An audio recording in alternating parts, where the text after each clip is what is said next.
going on, everybody? It's Richard Koberger here, the Blue Collar Nerd. You may have noticed lately that I have a new studio setup. And in this video, I'm going to be walking you through how I set this studio space up. Now, in order to be able to show you my camera setup and everything, I'm actually going to be shooting most of this video from my iPhone. Now, when trying to get into video production stuff, it's a really common mistake to focus on the camera first and everything else later. Honestly, the camera should be pretty close to last on your list as far as things to invest in. So if you're working with a limited budget and all you've got is an iPhone, that's perfectly fine. The only thing that's really gonna give you away for shooting on an iPhone is the audio, which is why I've got this little guy right here. This is the Shure MV88 iPhone microphone. This goes for about 150 bucks on Amazon. I'll put a link in the description below. And pretty much everything I'll be showing you in this video today, you can find a link to it in the description below if you're interested. With that being said, let's switch to the iPhone. So just to quickly prove my point, here's the same shot from my iPhone with the Shure microphone plugged in. Now don't get me wrong, it's not as good, right? You'll definitely notice the audio sounds a little less clean, a little bit more echoey maybe. That's mainly due to the fact that the microphone is now attached to the iPhone, which is kind of far away from me. Whereas before I was using an external shotgun microphone, which I have on a boom just out of frame here. And I'll show you that in a minute. You'll also notice that my background is not nearly as blurred. That's called a bokeh effect. So while there are some compromises, it still looks pretty good. It doesn't look super amateurish. Good cameras do not make good images by default. All cameras will make crappy images by default. What gives you a good image is mostly lighting. It's also a lot of knowing how to use the camera that you have. All right, let's go handheld and I'll show you around. Okay, so here's from the other side what the setup looks like. You can kind of see there's the background there, there's that light that was behind me, and on the other side of the wall here I have my other computer, my main computer desk. Now this light here, this is my key light. It's the main light that lights up my face. I also have this other light back here kind of pointing at the wall there to help light up my background. These two lights are actually exactly the same light, it's just that my key light over here has a softbox on it, whereas this one does not. These are newer 480 lights. What's nice about these lights is that they're LED, so they're pretty low profile. And you can see on the back here we have two knobs, one to adjust yellow light and one to adjust blue light. So we can adjust how dim or bright these lights are, but we can also adjust the temperature, how cool or warm these lights are. Now these lights came as a 2-pack, and that 2-pack ran me about 155 bucks. The additional soft box that I have on that light, that one ran me about 37 bucks. Now light is also a great tool to help make your background pop a little bit, make it a little bit more interesting. So in that little paper lamp there, I have a Hue bulb. Philips Hue bulbs are internet connected light bulbs, and I actually have them a lot in my setup. Then I have a scene set up, a HomeKit scene, where I can just press a button on my phone and all of the lights come on set to the proper settings for my filming mode. So that blue light you see there behind the picture, that's a Hue bloom bulb. Kind of looks like that, angled up towards the wall. This paper lamp here also has two Hue bulbs in it. Now this light here I'm using to help brighten up my background a little bit. This is actually meant to be like a closet light, but it actually works really great as a studio light. It's very versatile. It's just got this kind of magnetic mount here, so you can put it wherever you want. You could also screw that mount in if you preferred. And if you tap the top of it, you have several different modes. So you can see there's off, that's the standard mode.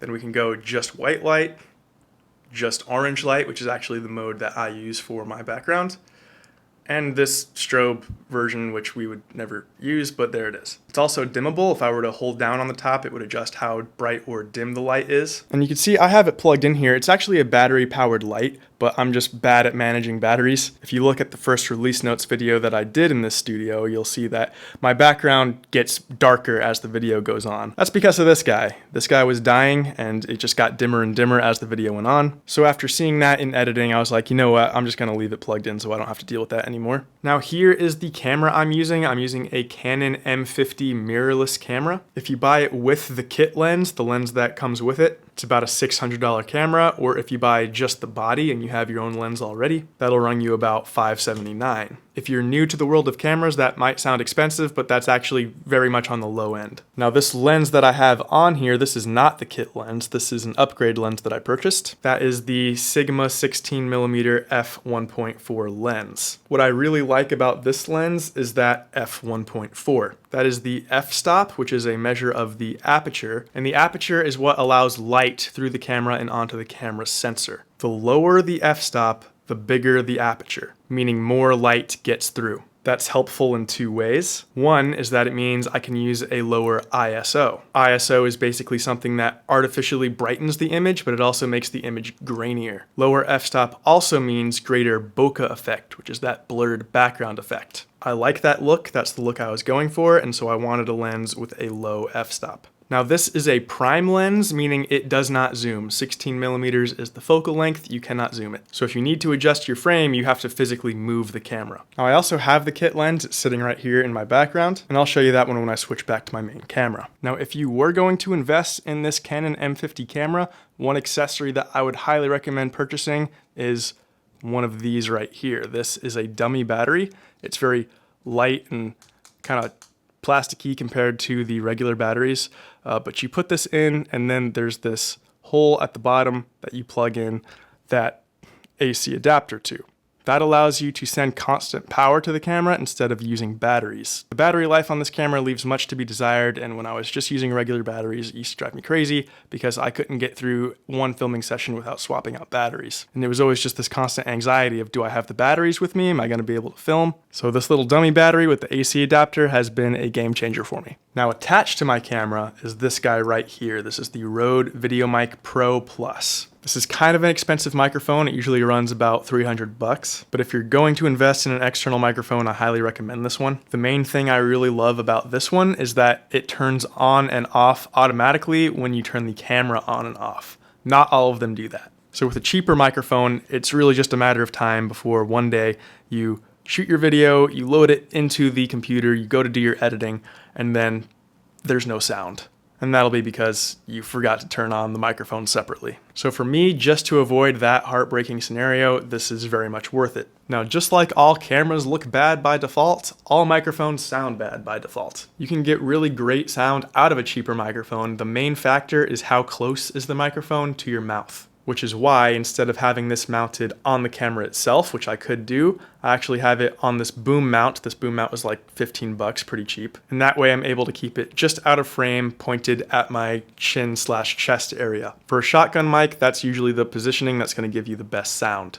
Now down here, I have this little ring light just kind of clamped to the windowsill, and I'm using that as a fill light. So over here is my key light, and it's at an angle, so it kind of leaves a shadow on my face. And this light brings up that shadow just a little bit. I do still like to leave some shadow. I think it's a good look, although that entirely depends on what you're going for. If you want a brighter look, then more fill light is going to be better. Now up here are my practicals, meaning just like my regular room lights, but I am actually kind of using them as studio lights. So I have that one set kind of dim. These are also hue bulbs. That one's set kind of dim, helping to brighten up the background a little bit. And then this one, you see I have foil around it. That's maybe not the sleekest look for just, as far as room aesthetics, but I have it like that because I'm using that light as a hair light, meaning when I'm sitting down here in this chair, it's lighting up my hair, like the back of my head, helping separate me from the background. The foil is there to help focus the light and make it spill less across the rest of the room. Speaking of spilling light, I do plan on getting an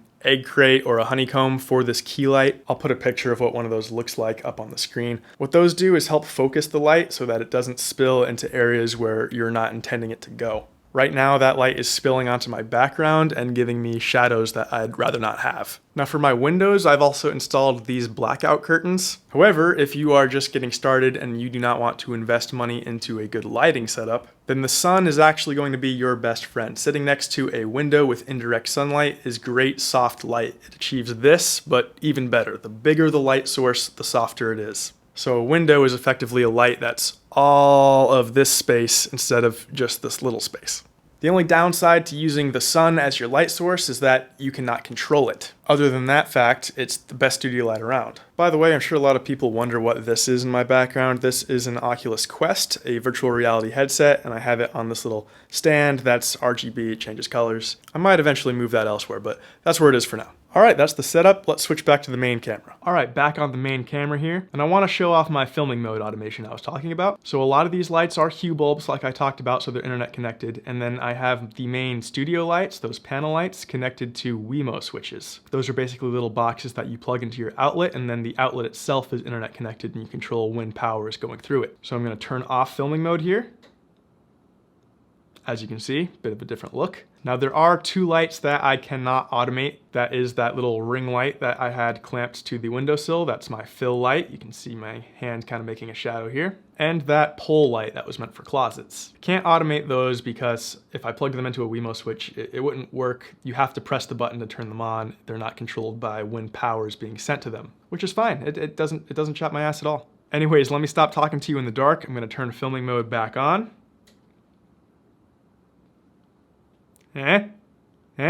Another thing I wanted to show you was the kit lens. So this is the lens that came with the Canon M50. And as you can see, this one, focus, this one is a zooming lens. So zoomed all the way out, it is a 15mm, and zoomed all the way in, it is a 45mm. This is a perfectly good lens. The only downside is that its lowest f-stop is 3.5 versus the 1.4 on the Sigma lens that I'm using. And so with this lens, I won't be able to achieve the same amount of bokeh, the same amount of background blurring as I can on this lens. And you'll also need more light. You'll need brighter lights to get the same effect. Let me show you what I mean. I'm gonna put this lens on and I'm not gonna change any settings on my camera. So here I am now with the kit lens, and as you can see, the image is significantly darker. And now here I am still using the kit lens, but with the camera in automatic mode. I generally don't recommend using automatic mode. I recommend setting the settings up yourself. Yes, that involves learning some more things about cameras and how they work, but you end up with a better looking image. Looking at the image in the screen next to the camera here, I can see that I look a little bit magenta. The white balance is a little bit off, but this will do as just a demonstration of what this lens generally looks like. So as you can see, my background is less blurred than it was before. And the only way to really achieve that blurred background here would be to get really close to the camera like this. Uncomfortable yet? And here we are back on the Sigma lens. Now I haven't told you the greatest downside of this lens, which is that it's a $400 lens, which is almost as much as I paid for the camera. But it's a great lens. I think it looks really clean and I'm very happy with my purchase. Anyways, that's all I got for today. Thanks for hanging out. If you're interested in any of the things I showed you today, all of the links are going to be in the description down below. I'll catch you guys in the next one. Appreciate it. Peace.